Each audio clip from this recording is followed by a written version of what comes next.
Is Oklahoma a deed state? In this video, we're not just going to talk about whether it's a deed or a lien. We're going to show you exactly how to monetize Oklahoma. Oklahoma isn't just the famous song out there with that Broadway show, Oklahoma, Here I Come. This isn't the place where they, started settling the West and stuff anymore. It's a very sophisticated market out there. Okay, so let's just talk about this. In this video, okay, you're going to learn how Oklahoma works, when to take advantage of Oklahoma, and most importantly, how it's going to provide you and your family with financial independence. And I got a little bonus for you. Stick around to the very end, and I got a little surprise for you. Now, thumbs up, like, subscribe. More importantly, send it to somebody that you think is going to benefit from this. I'd love to hear from you also in the comments.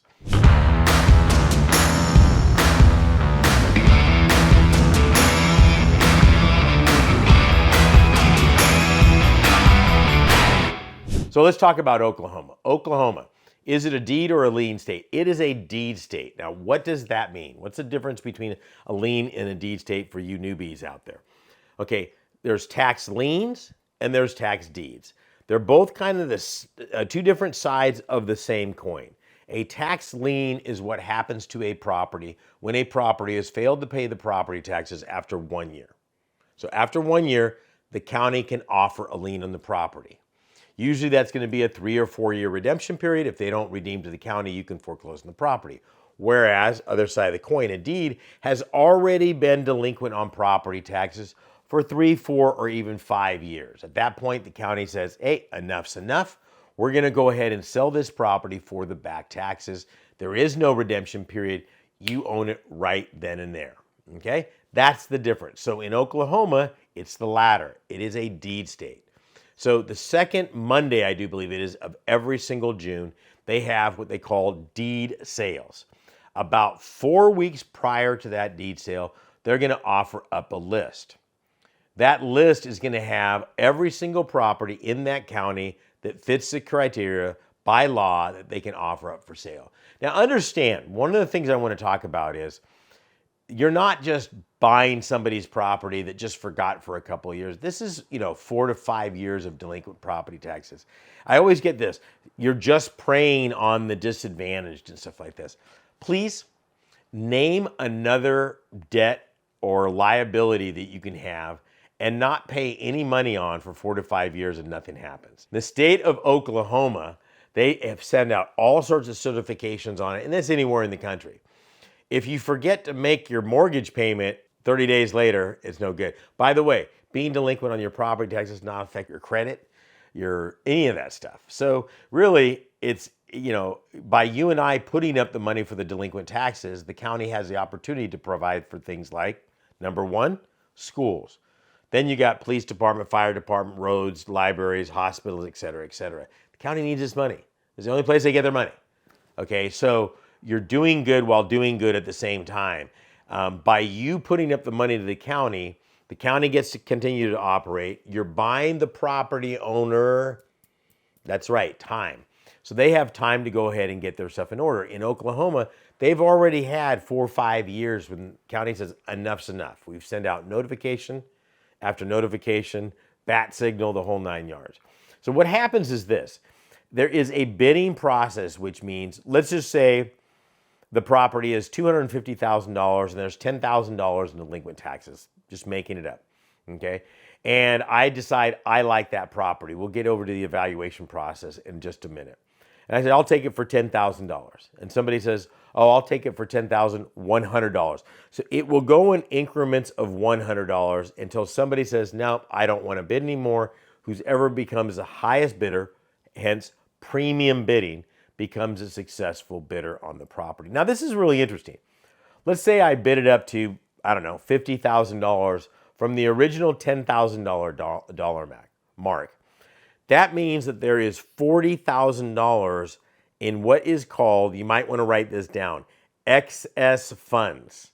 What excess funds means, over the top of the bid.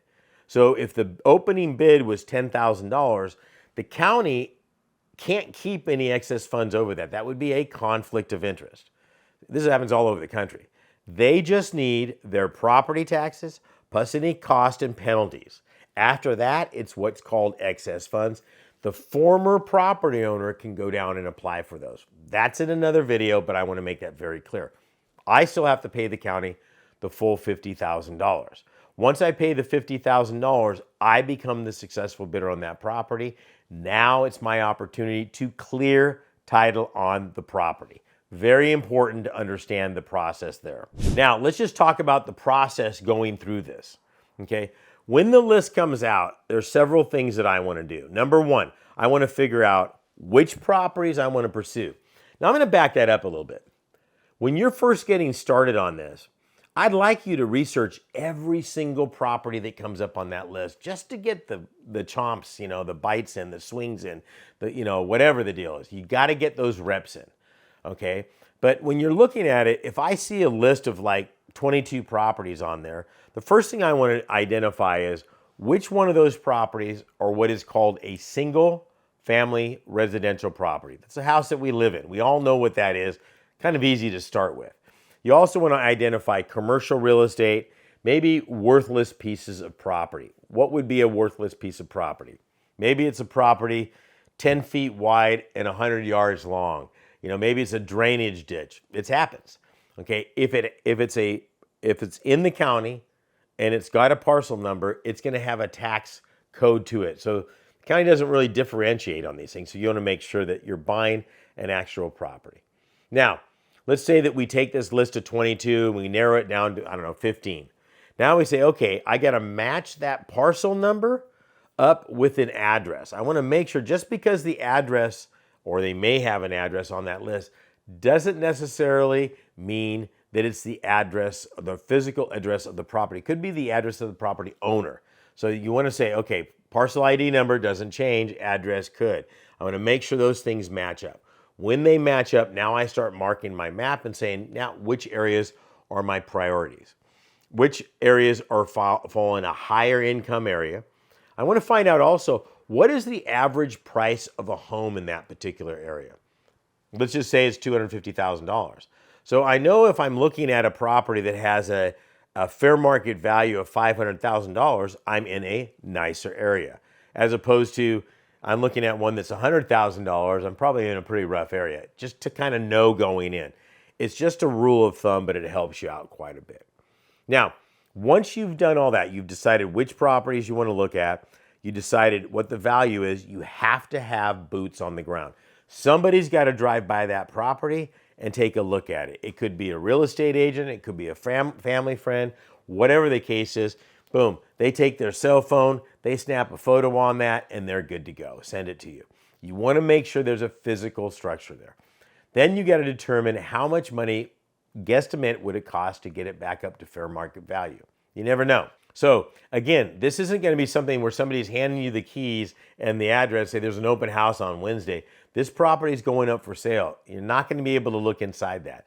And again, that's going to dictate how much I bid on the property. Let's go back to my very original example. Let's say that property was worth $250,000. Opening bid is $10,000. If I bid it up to $50,000, it could have quite a bit of damage in there and I'm still going to be okay. But I don't want to have to put $200,000 in a property. But I think we can all guesstimate that a property is going to not need $200,000 when we hit, $50,000. I mean, it have to be almost falling down in order to do that. So I'm looking at this thing going, okay, it's worth $250,000. I put $50,000, I buy it for $50,000, maybe $75,000. So I own it, okay, for $125,000. That's half price. I'm in, okay? So again, then you've got to establish how your bidding process works, what your maximum bid is, and then most importantly, how the auction is going to work. Do you have to be live there in person? And what kind of funds do they need at that auction? Cashier's checks, cash. In Texas, as some of you know that watch the videos, you don't have cash, you better get out of there, okay? Because it's cash on the barrel. As soon as you put your hand up and say sold, go pay the lady. If not, they've got a place for you that serves 3 hots and maybe a little bit of exercise for you. So that's basically what you're looking at when you're looking in Oklahoma. Now, the nice thing about all of this, I show you how to do this from A to Z, not just in Oklahoma, but all over the country, okay? This is my little bonus, my gift to you. I have an absolutely beautiful brand new course that I just put together, All you have to do is go to higginsmethod.com. It's right in the link down below. higginsmethod.com.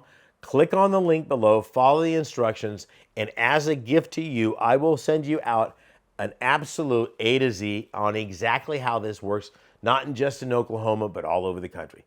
This is Saen Higgins saying God bless and good luck. See you out there.